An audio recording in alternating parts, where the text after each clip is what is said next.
नमस्कार, welcome back. मैं हूं Braj Nandan, advocate and legal consultant, founder and CEO of Braj legal associate. अगर जो आपने मेरा चैनल सब्सक्राइब नहीं किया है तो इसको सब्सक्राइब कर लें, जिससे आपको थोड़ा नोटिफिकेशन वीडियो सबसे पहले मिल सके। आज का वीडियो अंत तक जरूर देखिएगा, क्योंकि बहुत ही इंपॉर्टेंट चीज़ बताने वाला हूँ मैं। हिंदू मैरिज एक्ट बहुत बड़ा है, उसमें से केवल शॉर्ट में, बहुत ही छोटे समय में और बहुत ही कम समय में केवल 8 ऐसे ग्राउंड बताने वाला हूँ, जिनमें से कोई एक भी ग्राउंड हस्बैंड या वाइफ के खिलाफ पूरा होता है तो वो डिवोर्स लेने के लिए, यानी कि तलाक लेने के लिए पर्याप्त है। बात करते हैं नंबर 1। सबसे पहला ग्राउंड हमारा आता है इल्लीगल रिलेशनशिप।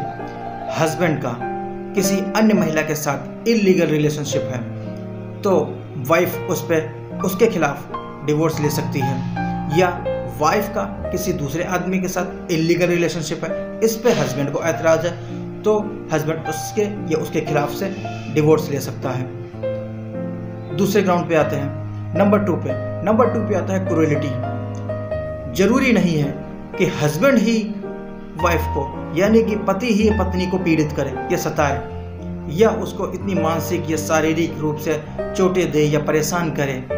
आज के हमारे आधुनिक काल में, आधुनिक जीवन में, आधुनिक परिदृश्य को, स्थिति और परिस्थिति को देखते हुए वाइफ भी, पत्नी भी पति पे हावी होती है। पत्नी भी पति को सता सकती है। सताने के बहुत रीजन है। अगर जो किसी हस्बैंड को पत्नी बहुत परेशान करती है, सताती है, तो हस्बैंड उसके खिलाफ से डिवोर्स पिटीशन मूव कर सकता है, जिससे उसको डिवोर्स मिल जाएगा और उसको अपनी पत्नी से अगर जो छुटकारा चाहिए तो छुटकारा मिल जाता है। बात करते हैं आगे नेक्स्ट पॉइंट पे। थर्ड पॉइंट पे आता है डिजर्टेड। मीन्स हस्बैंड और वाइफ दोनों में से किसी एक ने दूसरे को छोड़ दिया हो। कहने का मतलब यह है कि दोनों एक साथ एक घर में कभी ना रहे हों। लास्ट 2 ईयर तक उनका कोई मेल मिलाप ना हुआ हो।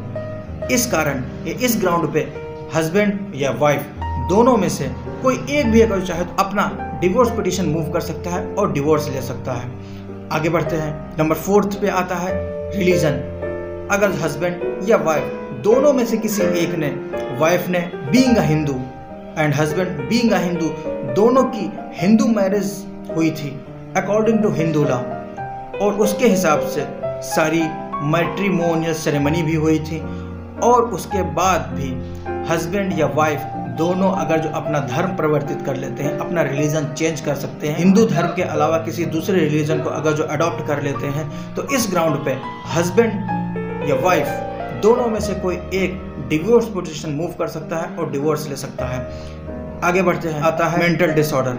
हस्बैंड या वाइफ, जरूरी नहीं हस्बैंड ही मेंटल डिसऑर्डर हो या वाइफ भी डिसऑर्डर हो, दोनों में से कोई एक भी मेंटली डिसऑर्डर है, मतलब उसको सही या गलत की पहचान नहीं है, वो सही या गलत में एक नॉर्मल, एक सामान्य व्यक्ति की तरह भेद करने में असमर्थ है, तो इस आधार पर पति या पत्नी दोनों में से कोई एक भी डिवोर्स पिटीशन मूव कर सकता है और डिवोर्स ले सकता है।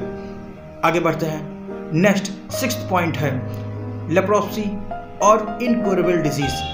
कहने का मतलब है कोई ऐसी भयानक बीमारी है जिसको सही होने का कोई उम्मीद नहीं है। ऐसी स्थिति में अगर जो एक पक्ष या दूसरा पक्ष, जरूरी नहीं कि दोनों ही सहमत हो, कोई एक पक्ष है, मतलब हस्बैंड और वाइफ दोनों में से कोई एक अगर जो लगता है उसका पार्टनर, पति या पत्नी, दोनों को एक ऐसी बीमारी लग गई है जिससे वैवाहिक जीवन यापन करना अब संभव नहीं है, तो इस आधार पर हस्बैंड या वाइफ, पति या पत्नी दोनों में से कोई एक, इस आधार पर, इस कारण कि उसके कोई बीमारी है जिससे अन्य लोगों को भी हो सकती है, इस आधार पर वो डिवोर्स ले सकता है। बात करते हैं नेक्स्ट 7th पॉइंट पर। 7th पॉइंट ये है दोनों ने एक वैवाहिक जीवन को त्याग कर संत के रूप में या सन्यासी के रूप में वनवास चला गया हो, ये वन में रहा हो, उसका वैवाहिक जीवन से रुचि खत्म हो गई हो, अब वो वैवाहिक जीवन यापन ना करना चाहता हो। दोनों में से कोई एक व्यथित व्यक्ति है, और उस व्यथित व्यक्ति मीन्स एग्रीव्ड पर्सन, हस्बैंड और वाइफ।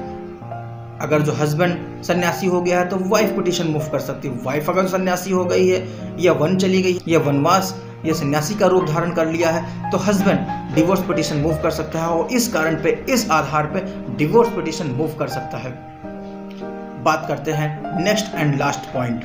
दोनों पक्ष में से हस्बैंड और वाइफ दोनों लास्ट 7 ईयर, पिछले 7 सालों से उनका कोई अता पता ना हो, मतलब कहने का वो पिछले 7 सालों में उनको कोई जीवित होने का कोई प्रमाण ना हो, ये प्रिज्यूम कर लिया जाए कि वो इस दुनिया में नहीं है, उनकी मृत्यु हो चुकी है। दोनों में से कोई व्यक्ति, दोनों में से कोई पक्ष, पति या पत्नी, जिसको ये लगता है कि उसका पार्टनर या उसका साथी पिछले 7 सालों से उसका कोई अता पता नहीं है, तो ये प्रिज्यूम की जाए, ये अवधारणा की जाए कि वो अब इस दुनिया में नहीं है और वो अब जीवित नहीं है। इस आधार पर डिवोर्स पिटीशन मूव करके डिवोर्स ले सकता है। ये तो हो गई लॉ की बात करते हैं प्रोसेस की।